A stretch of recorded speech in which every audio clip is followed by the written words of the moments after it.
Did you know that a lot of the holiday traditions you probably do every year actually come from much older practices?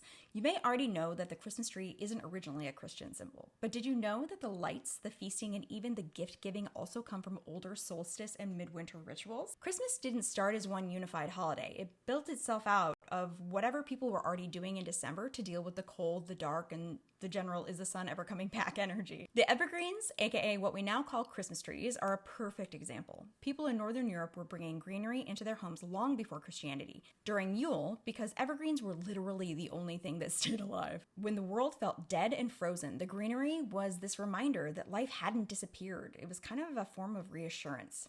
Now, the lights are the most interesting part because they don't come from just one place. They're a merger of a few really old traditions. The strongest root is Norse and Germanic Yule. People lit candles, torches, and huge Yule fires because December up north was dangerous and very cold. You had long stretches of darkness, harsh weather, and this belief that spirits and ancestors were more active, so light was protective. It kept bad things away, and it symbolically held the sun through its weakest point of the year. The Romans also used candles during Saturnalia, but for a different reason. They exchanged little wax tapers as gifts and used them as decorations. They symbolized good luck and the return of the sun, so that's where you get the festive candle side of things.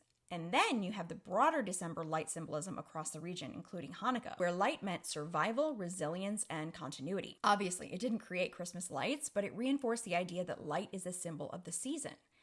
By the time Christianity layered on the idea of Christ as the light of the world, all of these traditions had already merged. So when we put lights on our house or our trees today, it's not coming from one single origin. It's a whole stack of cultural instincts converging, which is so cool. Feasting has the same story behind it. In most older societies, winter was one moment where food was actually available. The harvest was stored, the animals were slaughtered, and if you didn't bring people together and share resources, you didn't make it through the next few months, at least in cold areas.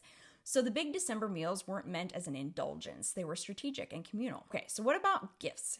Gift giving goes back to Saturnalia, the Roman festival in late December. People exchanged small gifts, candles, and tokens of luck.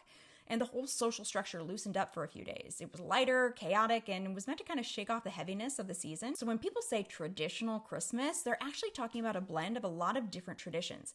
Pagan solstice rituals, Roman winter festivals, Christian religious meaning, medieval customs, and then the Victorians add their nostalgia on top of all of it. It's not one tradition, it's a collage. It's everything humans have ever done to make the darkest time of the year feel survivable, stitched together over 2,000 years. And honestly, knowing that makes it feel more meaningful, I think, because it means we're still doing what our ancestors did by trying to bring a little light, a little warmth, and a little hope into a hard, cold month.